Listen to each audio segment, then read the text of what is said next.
All right, we left off with Duke being taken by bodacious deep think. We've got the crickets that just lie, and we've got Claire, who we're not sure who she thinks she's Duckwad's brother, because remember they said it didn't matter what if it turned into a girl or boy, it just turned human. So this is called the Blue Wing Fairy. There you go. The pounding of our footsteps slowly woke the valley. Across the way a farm dog yipped. High above a flock of geese honked. Over and over the crickets lied about being bold and brave and 10 feet tall. Since they didn't sing in unison, that means all together, it sounded as though a dozen of them were traveling with us. Buzz led the way, charging ahead as if chased by hellhounds, a trail of snapped branches and flattened bushes in his wake. You can see he was running really fast. We didn't break until back at the sandbar, where we heard a ukulele being played. That brought everyone to a screeching halt at the lip of the mine shaft where we'd been hurrying towards. Inside the mine, the strumming continued. Circling, the trolls sniffed and muttered and whimpered as the crickets fell silent. I put my nose to work too, but only smelled river muck. Along with the ukulele came the snatches of singing, high and sweet. The voice had the river trolls covering their ears on the verge of bolting, but before they could take off, the music stopped. Everyone played statue. The carpet covering the mine shaft got poked up, and out peeked a pair of shiny eyes that made the crickets shift uneasily on the troll's shoulders. So if you're shifting uneasily, that means you're kind of nervous.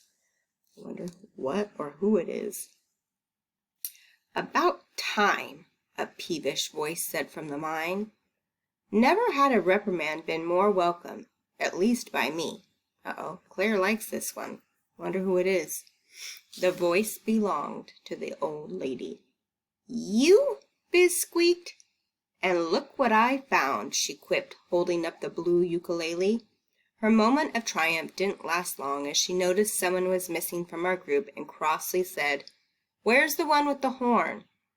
That had the trolls shuffling. They're shuffling their feet. They don't want to say what they did. Bo got him, I told her. That wasn't our fault, Jim Dandy protested. Oh, I'm sure, the old lady scolded as she climbed out of the mine. You've got to understand, Jim Dandy pleaded.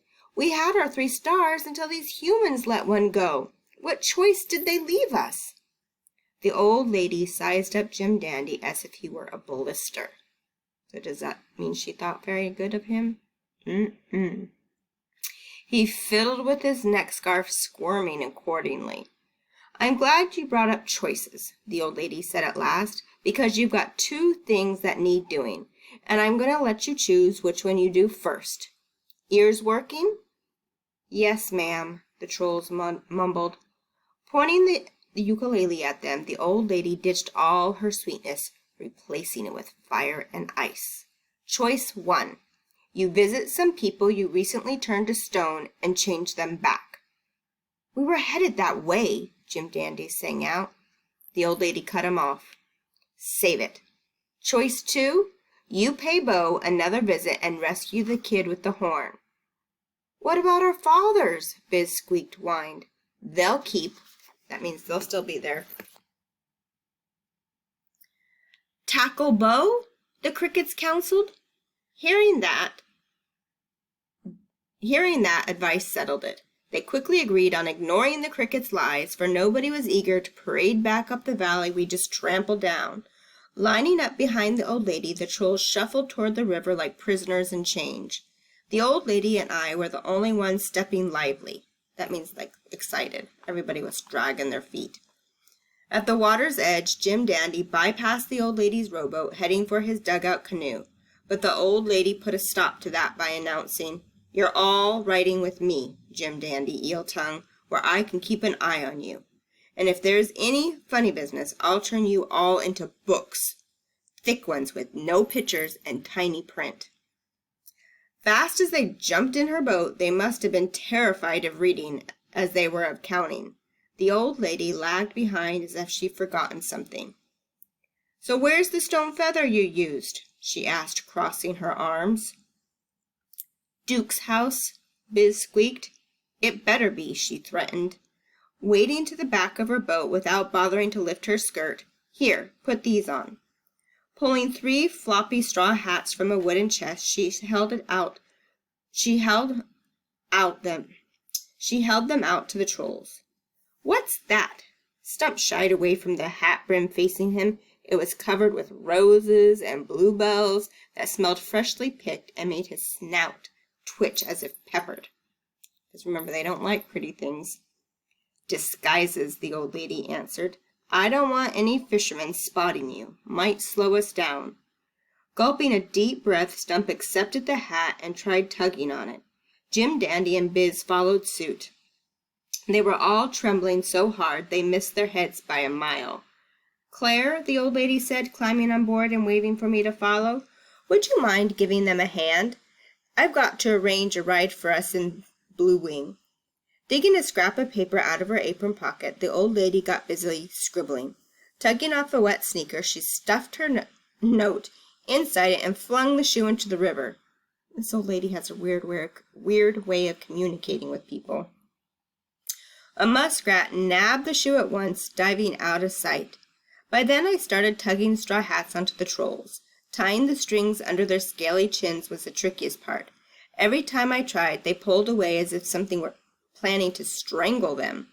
Whenever I leaned closer, the crickets riding their shoulders would whisper, "She's not a blue-winged fairy." "Oh, yes, she is," Stump said miserably. Uh-oh, so the old lady is a blue-winged fairy. 39. The old lady's older brother. It's just a picture of a van.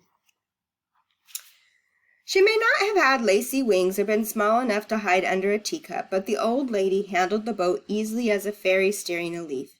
Even without a motor, sail, or paddle, we flew down the river. Something rivery again. To change the boat's direction, she simply pointed where she wanted to go. Well, that would be nice. Point at my car where I do my finger. When she wanted the boat to slow down or speed up, she twisted a silver ring on her left hand as if it were a throttle. Trolls kept an awfully close eye on that silver ring, turning jumpy when she touched it. Are you really a blue wing?" I stuttered. "Your great-great-great-grandfather once asked me the same question," she amused. "Are we talking about Huntington Bridgewater?" I asked in the name of accuracy. We are. "What did you tell him?" I didn't even bother to bring up how she could be old enough to know him. That sounded to me like he'd been talking to river trolls. She blocked more questions by picking up her ukulele and serenading the river trolls, who plugged their ears and held their breath beneath the flowery hats. They looked like 3 plums about to explode. And so the ride downriver went. Fishermen in high-powered boats skipped past us, tipping their hats to all the old ladies, because he thought they were old ladies, they thought they saw on our boats. Barges going up the river rocked us with their wake. We pulled into the landing above Blue Wing, where the well-polished white van awaited us. The door of the van said in gold letters, "Coins, gems, runestones, riddles, and other imponderables. Wing repair on occasion." The same letters had been on the top of the coin shop where the sheriff had stopped for silver dollars. The man standing beside the van held a wet orange sneaker. His sharply pressed bib overalls and billed cap with a corn logo made him look like a retired dairy farmer, but the old lady introduced him as her older brother. I guess it fit. They both had finely spun white hair, were tall, wore orange tennis shoes, which the old man hadn't bothered to lace. He wasn't what you call friendly, more what you'd call prickly. "Trolls, you get in the back of the van," he ordered, "where you can't be seen. We don't want to throw the townspeople into a dither." "Do we have to keep wearing these?" Biz complained, pointing to the hat atop his head. "Not in my van, you don't." Sailing their hats at the old lady, the trolls piled in the back as if afraid the hats would follow them. I sat up front with the old lady, the old man, and a white-faced golden retriever named Pumpkin. Hearing that Pumpkin was some kind of royalty wouldn't have surprised me. She held herself regally and didn't bother to sniff me even once. Have you ever been around a dog who just sits up? From the back of the van came a sing-song voices of complaint. Crickets, the old man grumbled before starting the motor. Where to?